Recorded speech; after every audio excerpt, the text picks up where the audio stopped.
Welcome back to Database Fundamentals. This is Module 2 of Database Fundamentals, and it is about relational concepts. In this module, we're going to talk about referential integrity and normalization, which is another big topic. Tricky one, definitely. That's right. And I think we're going to get into a couple of other small topics around constraints. I think we should. We're probably going to introduce constraints at this point, so we have an idea as to how they'll help with the referential integrity piece of it. But this is Module 2 of a 5-module course. If you've skipped Module 1, we talked about some of the core concepts about databases, and we'll be going on into other fireworks demos later on about how you create objects in your database and how you get information in and out of your database, and then a little bit about administration of your database.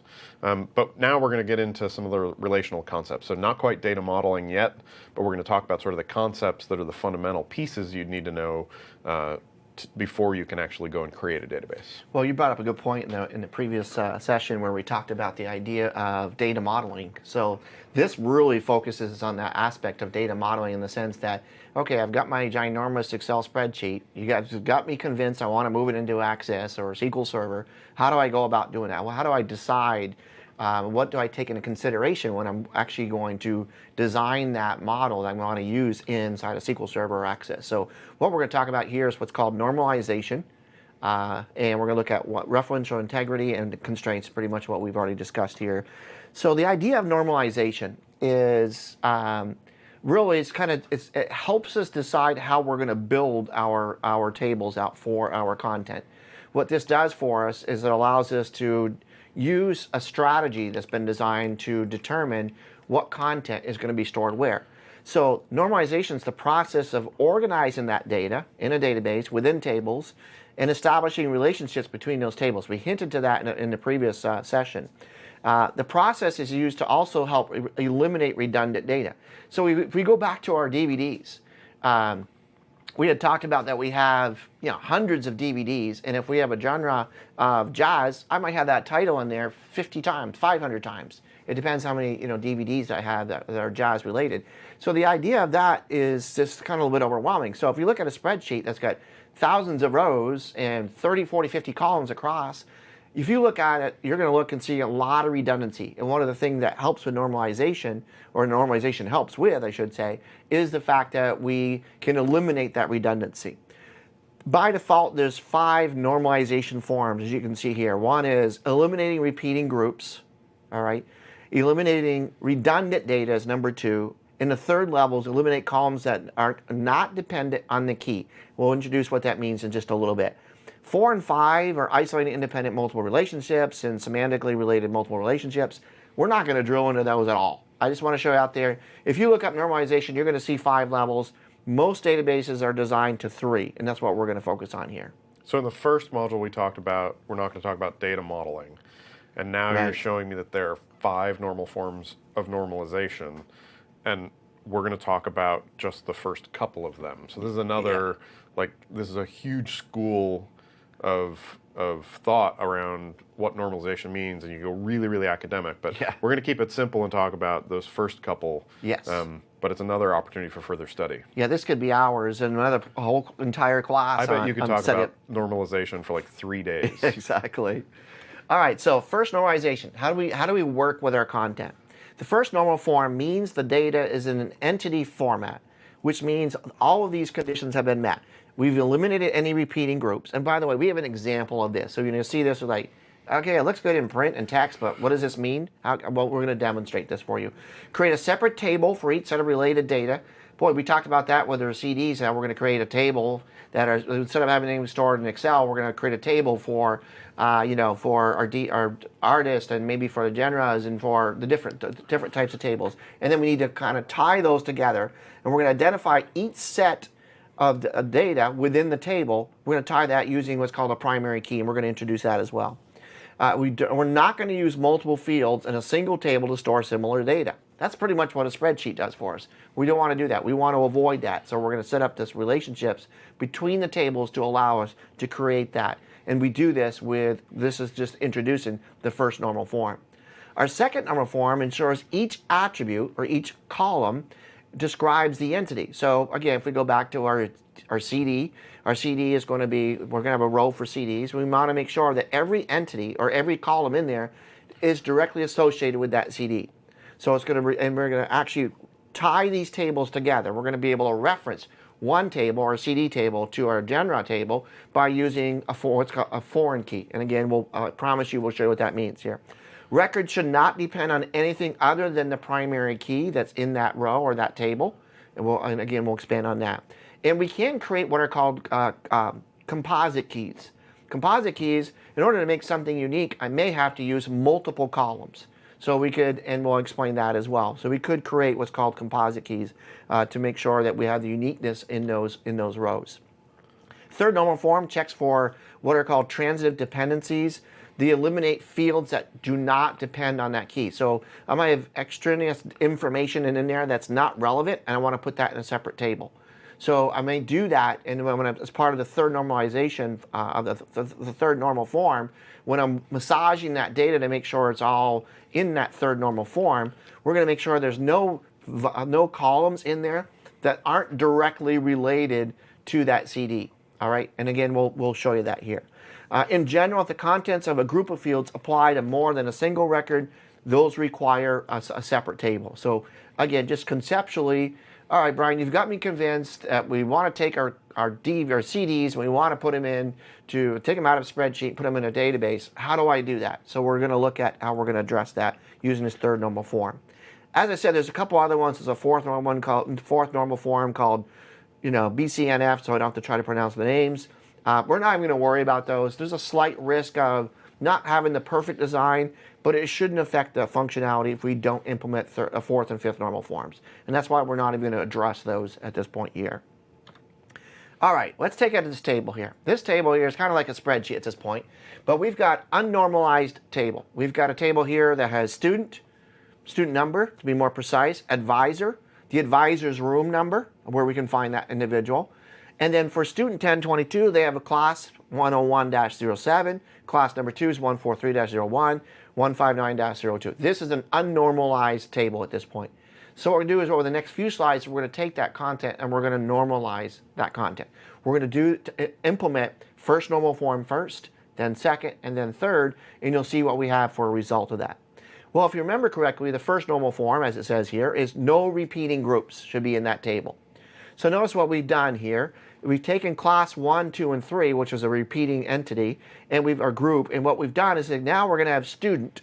So now we have student 3 times. We have student 1022 with the same advisor, with the same advisor room, and the same class number. So you can see we got rid of the repeating groups, but now we've got some redundancy. We're going to address that in the next normal form, in the second normal form. So we've taken our unnormalized data and we've added some additional rows to it, and we've consolidated the number of columns that are in this table. All right, so we've taken that content and we now have no repeating groups because we've applied the first normal form process. Now, as we move into the second normal form, we're going to eliminate redundant data. So now what we've introduced, we've taken that one table and we've created 2 tables.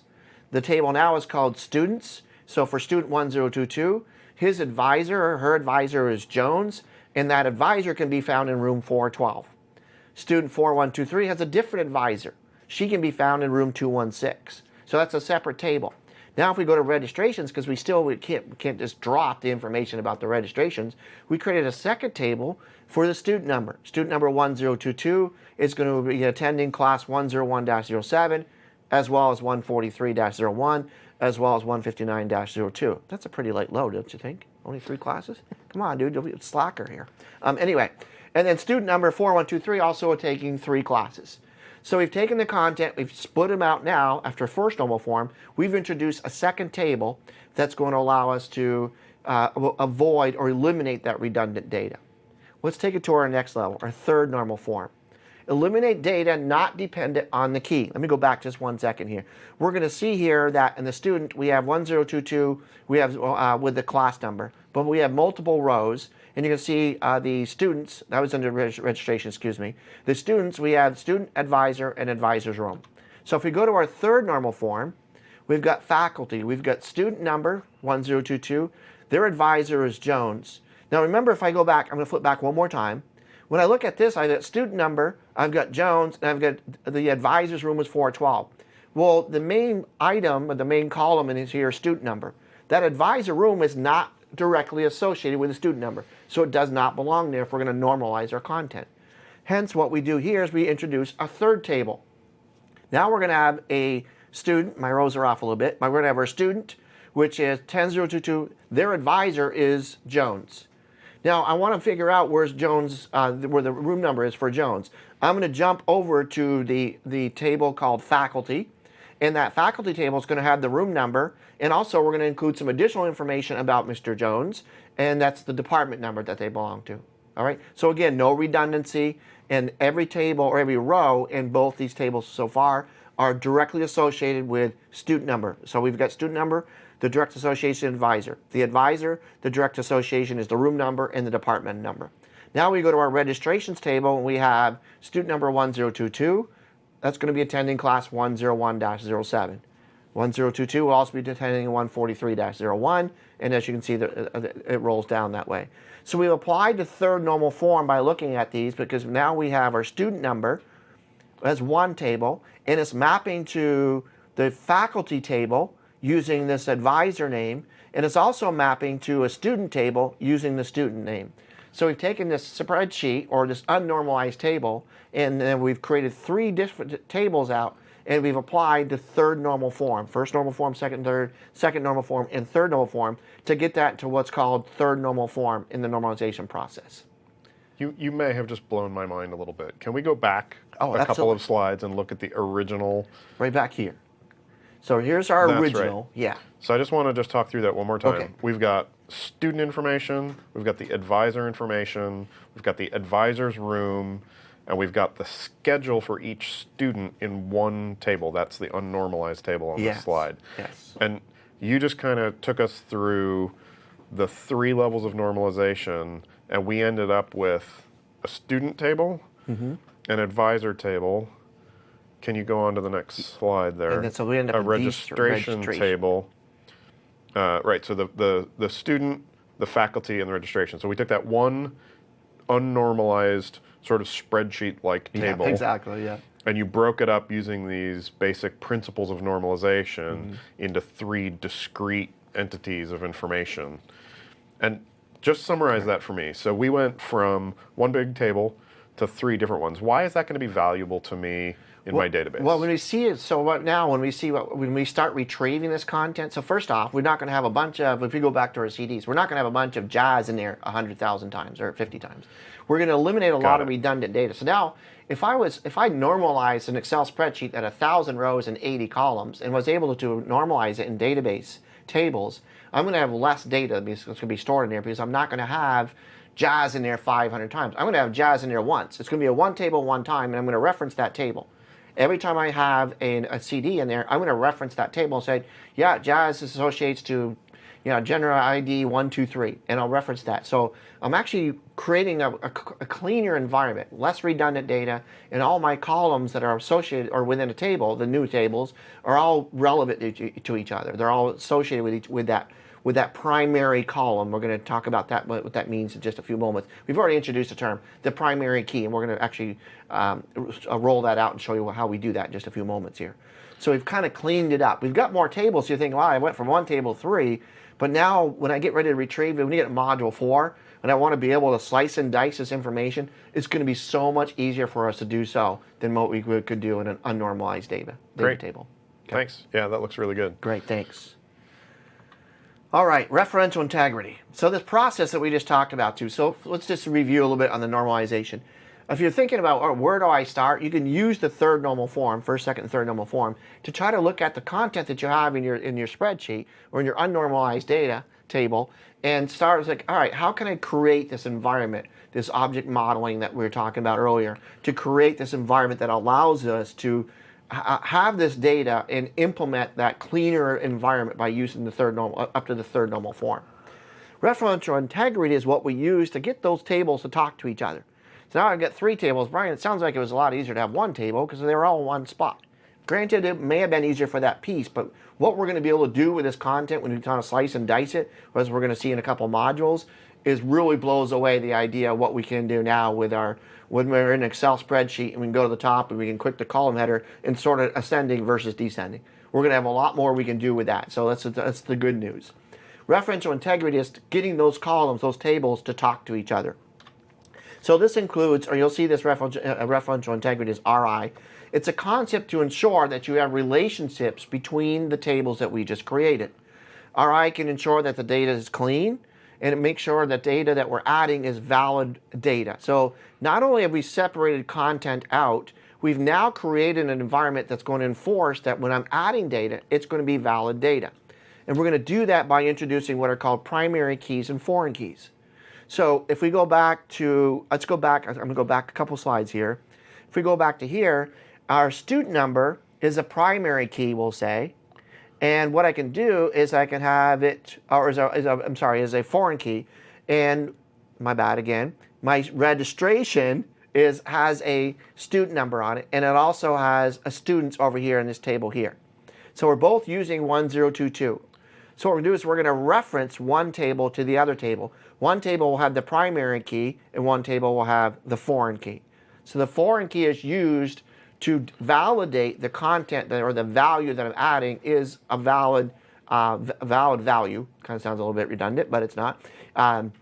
So if I'm using the students, my registration, when I go to register, it's going to look at 10022.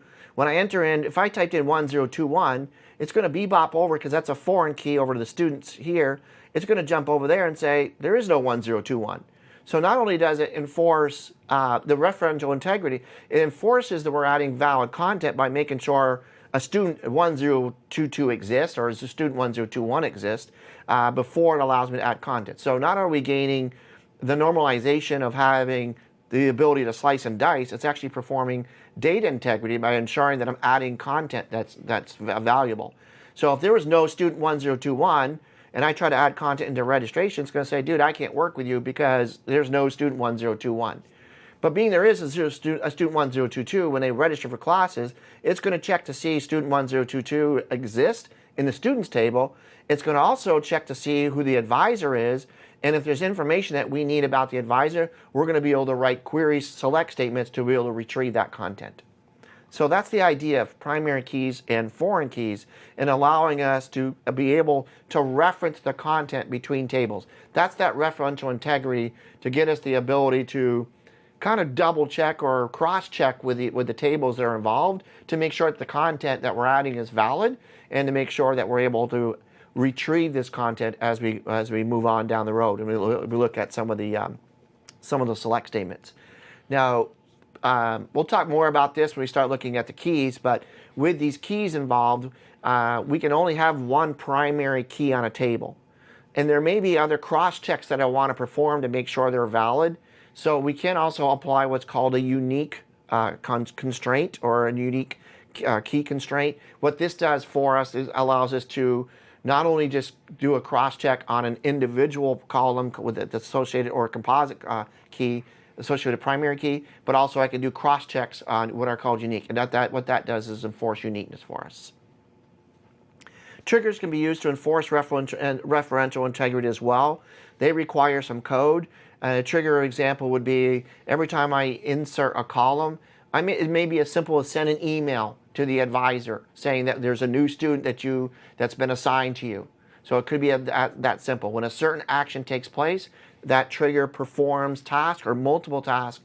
It could be as simple as sending an email to the advisor saying student now 1057 has been assigned to you, so they receive an email saying that they have another student that may show up at their door looking for some assistance when it comes to the performing the advisor role.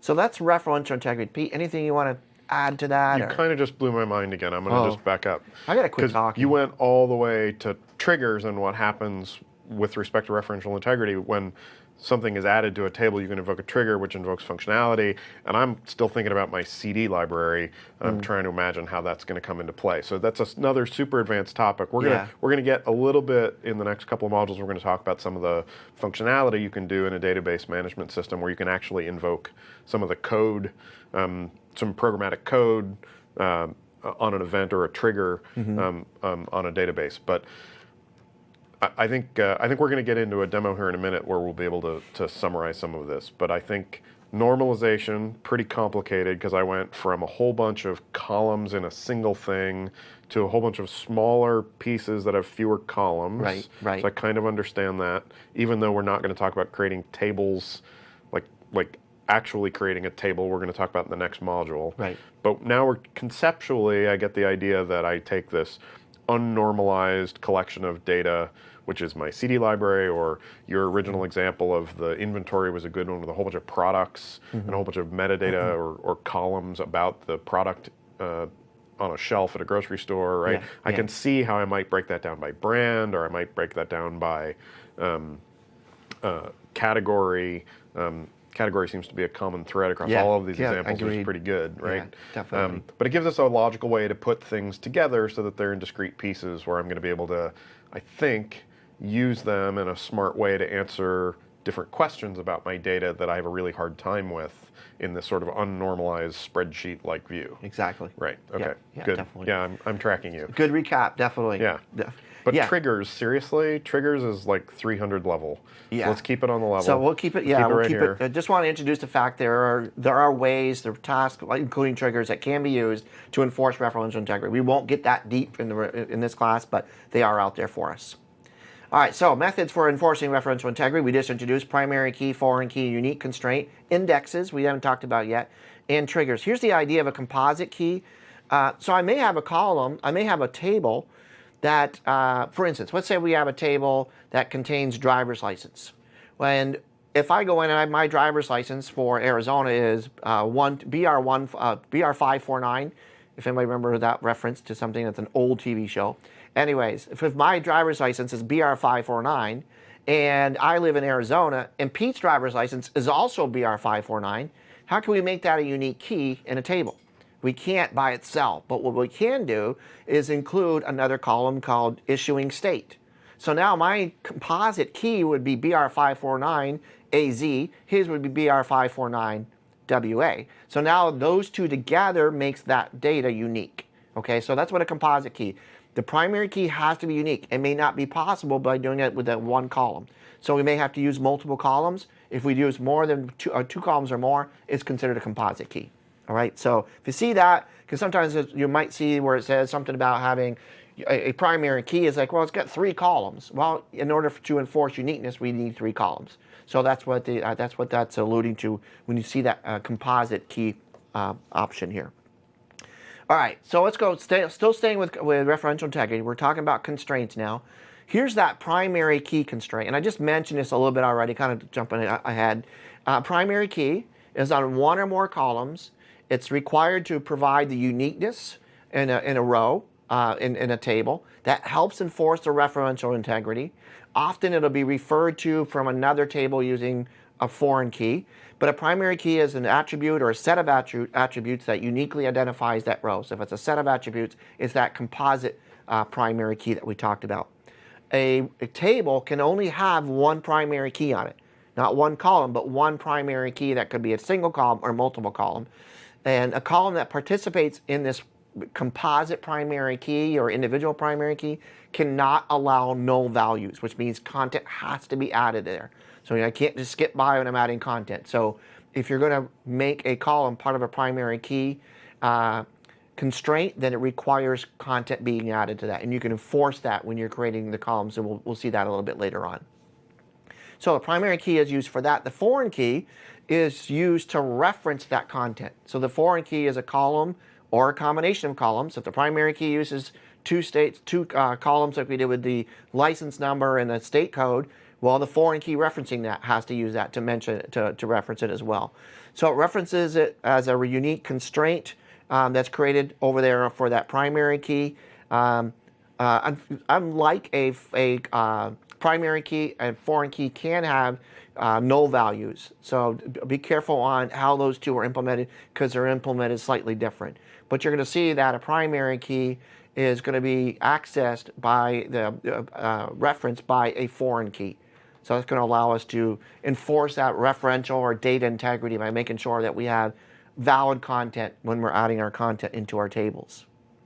So this is the diagram we saw earlier, and what I did, all we've done here is we introduced earlier on that we had the foreign key, which was the blue items, and we had the primary key, which are the red items. So now what happens is when I add a new product into the products table over here, when I type in a value for product subcategory ID, it's going to jump over to the products subcategory table and make sure that this foreign key references a primary key here. Now, inside of this table, it's like, oh, by the way, this is a subcategory. If I'm going to add when I add an item to this product subcategory, it needs to make sure there's a major category, a top category. So it's going to check this table down here.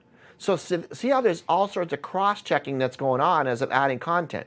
When I add an item here, it's going to double check to make sure that's a valid item here. When I add an item here, it's going to make sure it's a valid item here. This product category ID here is a foreign key that references the product category ID in the product category table.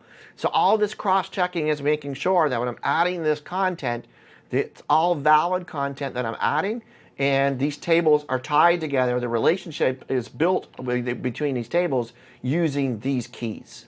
Can we talk through that one more time? Sure. Let's go look at that slide. So we have 3 tables. So I'm going to go back to your grocery store example here for a minute. Sure. We've got a spreadsheet full of all the products with categories and subcategories, and it's in one thing. Right. And I went through the exercise of denormalizing my data, which led me to creating these 3 tables. And then with the referential integrity concepts, there are these specific relationships that include primary keys and foreign keys in these tables that kind of manage the relationships between these tables. Correct. Right? So Perfect. let's just go, I'm going to give you one example, and I'm going to try and talk through this. You can correct me if I'm wrong. All right. So in my grocery store, we sell strawberries. Okay. And so in this example, and you've got a whole bunch of columns, I'm not going to worry too much about them, but strawberry is the product. It's got some product ID, which is unique, and I can see there's a key next to it. So that's the primary key in the product table is a product ID. So we'll just say strawberry is number 1. Okay. Product ID 1, name is strawberry. It's got some product number that's involved in my inventory system. Its color is typically red. Those kinds of things exist about the product strawberry. Right.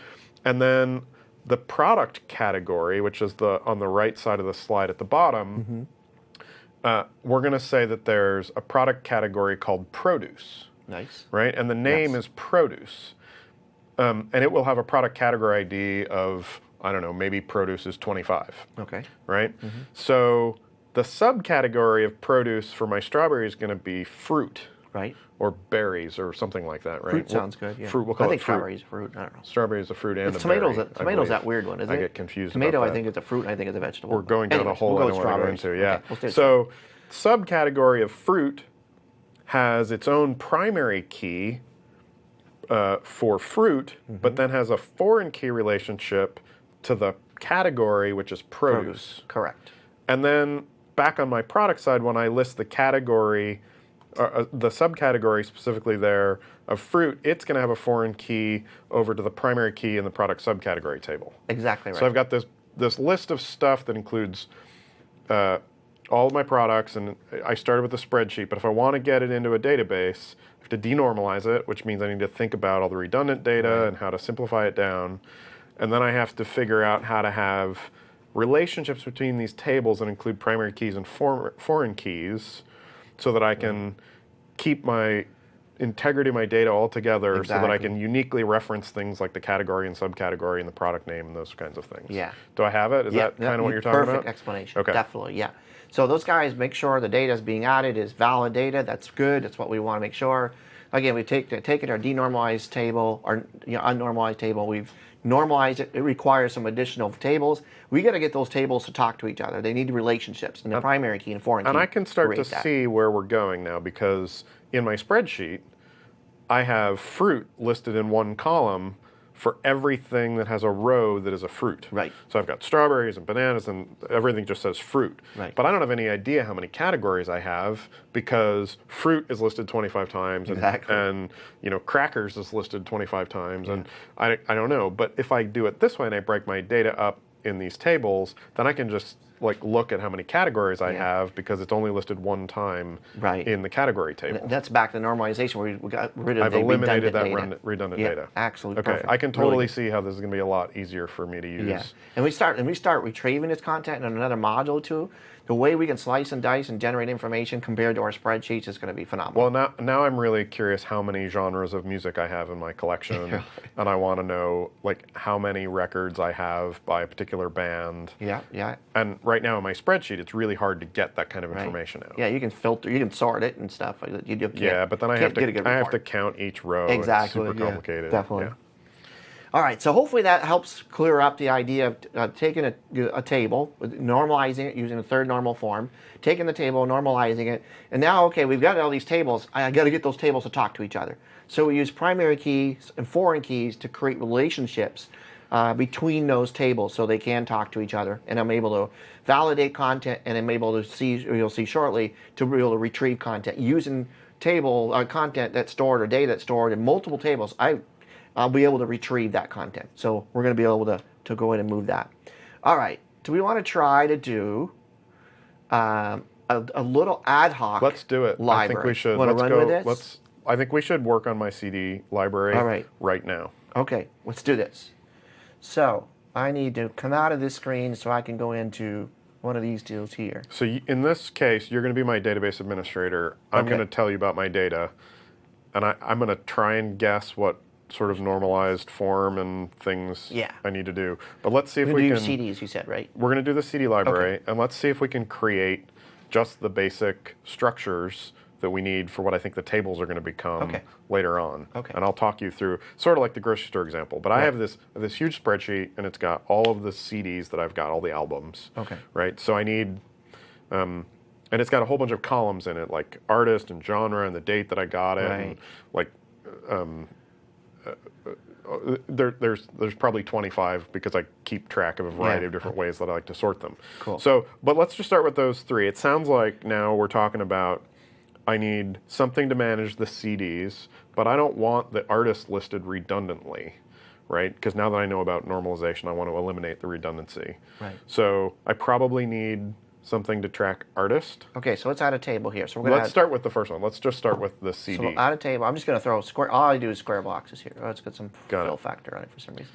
Let me get rid of no fill here. All right. This is sort of the fundamentals of database design using PowerPoint. Yeah, pretty much exactly. Which we don't necessarily recommend. There are better ways to do this. But. There are lots of tools actually that do this. In fact, Visio has some great designers for doing relationship modeling and things like that. But we're going to stick simple here. Yeah, we're going to just. What we're going to call this one? This first table is what? I think we can call this CDs. CDs, okay. Although nobody buys CDs anymore, right? It's all digital, so maybe we should call it albums. There you go. That's a universal universal name. Let's call it albums. Albums, okay, good. That way we're modern and ready for now it sounds future media changes going forward. Sounds better that way. So now we're going to go ahead and do this. We're going to have to add another table. Because you said you wanted to... Yeah, I think the question that I want to answer about my data is how many categories or how many genres do I have? So I think I can kind of detect that since an album has a genre, and one of the things that I want to learn is how many genres I have. I think one of the possible things that we're going to need here is a genre table. All right. Let's see here. I can't get this guy here. Can you actually make that bigger? Do you want to just maximize your PowerPoint window for me? Sure. Well, let me do that. That'd be yes, great. It will. Maybe you can make that slide thing smaller too, and we get these boxes a little bigger. Gotcha. Slide that. How about that? Now I can see it. Good. Thanks. Nice. Yep. Good call. Look good to me. It's sitting right in front of me. Right. Get this centered. So that's going to be albums, and then that one's probably going to be genres. All right. I got to figure out here. I get this fill out of this thing here. This is really just a chance for you to demonstrate your PowerPoint prowess. My lack of skills in PowerPoint. For all posterity. All right, so, and here we're going to add, this is going to be... I think you just click and type. All right. Just click the box to select it. And just start typing. That's going to be genre. Except now I think you've got white text on a white background. Yeah. You can't see that? Really? I can see that perfectly clear. I don't know what the Because problem it was is. originally blue and you made it white, and now.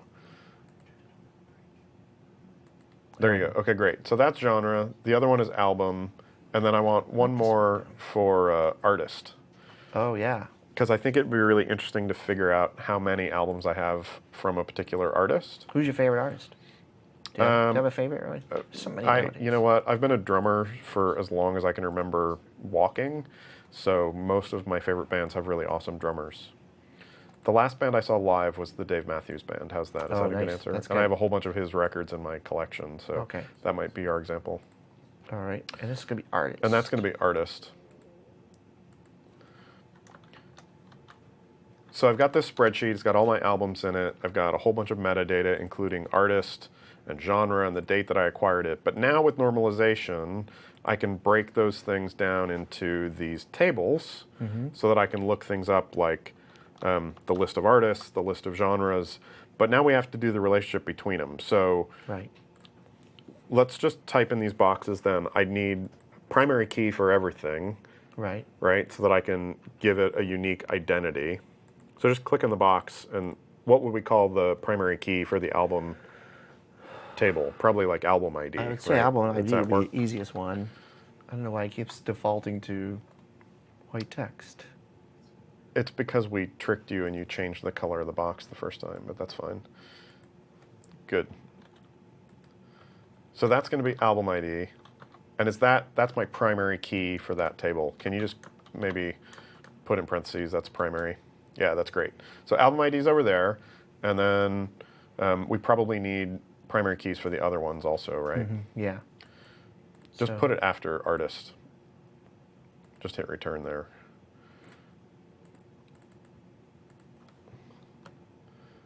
It's let me jump back in here. There you go. And hit there. Oh. Yeah. See, this guy here doesn't like. You need to get your insertion point on it. There it goes. There you go. Artist. Okay. This PK is going to be.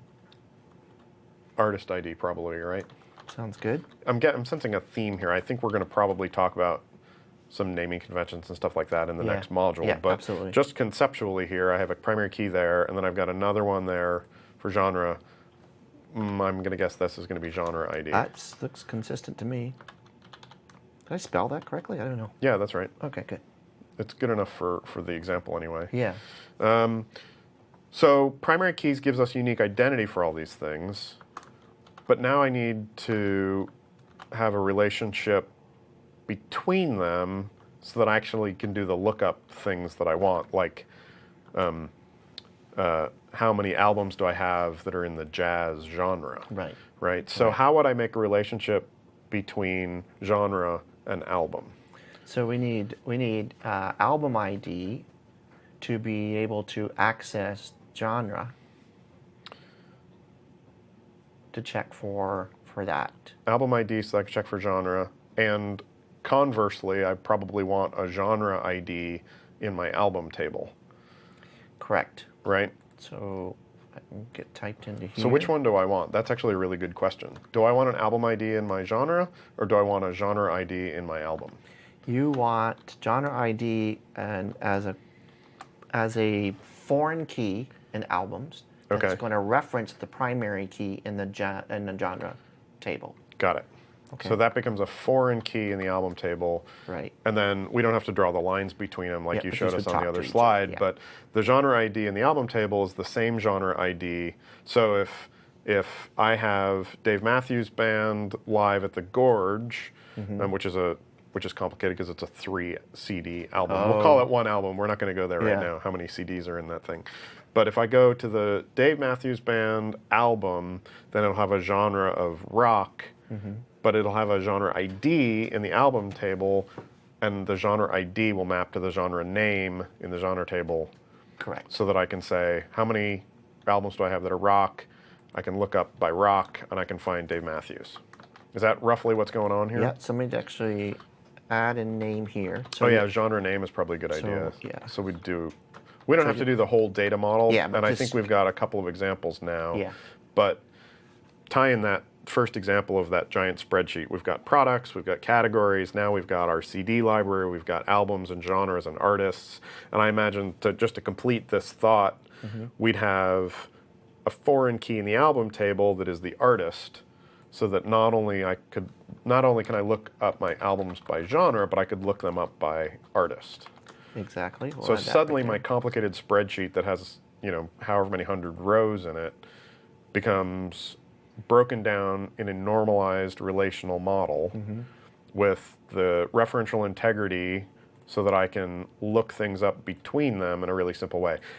And we're just totally foreshadowing where we're headed in modules 3 and 4, where we're going to talk about how you actually create this in a database. Look at you trying to draw the lines in PowerPoint. That's very adventurous of you. Yeah, I know. I Especially think because that's I a can't get slippery typing slope, to work. right? So we're in module 3, we're going to talk about how you actually create these in a database. We're going to use SQL Server as our example. Correct. And then in module 4, we're finally going to get to the query fundamentals about how I can do the lookups and do really cool stuff using the T-SQL language. Yeah, and that's cool. I think that's going to be the use cool the part data. where this is where it really comes together. Like, you're used to being in your Excel spreadsheet. It's like, I've got limited functionality. By creating this and doing this, performance data modeling, the normalization process, creating these tables, creating the relationships between these tables, when you start looking at some of the complex select statements, not real complex, but some of the slightly advanced select statements, you're going to see the power of why you would want to do this, especially if you have lots of rows of content. Let's go on to the summary slide, and then I think we'll wrap up and we'll get on to module 3. So we talked about normalization. We talked about, remember, there's 5 forms. And we talked about 5 normal forms for that. Let me go big screen here. There we go. And first one, second one, and third one. We're worried about those the most. That's going to give you, you're going to eliminate repeating groups, eliminate redundant data, and it's going to eliminate any content that's in a table that's not relevant, has to be directly associated with that key. So we're going to do that first. We're not going to worry about the 4th and 5th normal form. Referential integrity, we talked about that. That's what ensures the data that we're adding is valid. We saw that with the cross-checking. When I add content, when I add an album ID, for instance, it goes out to make sure it's a valid album ID. Or if we go back to the student, it goes out to make sure we have a valid student or we have a valid advisor. Tools we can use for referential integrity. We showed you a quick demonstration. Ad hoc kind of worked okay. Primary key and foreign key constraints. Again, if you want uniqueness in other columns besides the primary key, you can use a unique constraint. And we'll look at indexes a little bit more down the road. And we just did a brief explanation of triggers, just so you know you have that option that's out there. This is a brief explanation of those different types of constraints that we have available or ways for us to enforce referential integrity.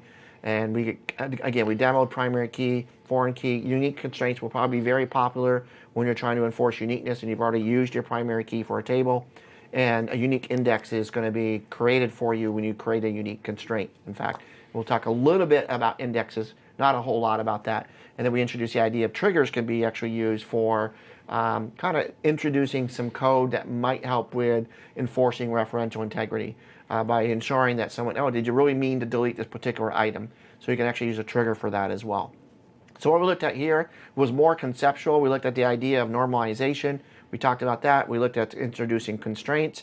And we attempted to draw out a diagram on how you might take your album collection, I like that better than just CD or DVDs, and use something like a database product like SQL Server or even Access to take it out of the spreadsheet and give you that extra flexibility and start introducing the idea of relational databases and tables within those databases. So we'll be back and we're going to continue on with our conversation in just a little bit. And we'll continue on and continue discussing what we're going to do and how we're going to really utilize the options of the referential integrity that we've just introduced. And we're going to get more hands-on with what we can do in the upcoming Going to finally courses. create a database? Yeah, we're going to start creating some stuff Fantastic. now that we've been kind of setting up with how we want to do it. We're going to dig in and kind of roll up our sleeves and start doing it.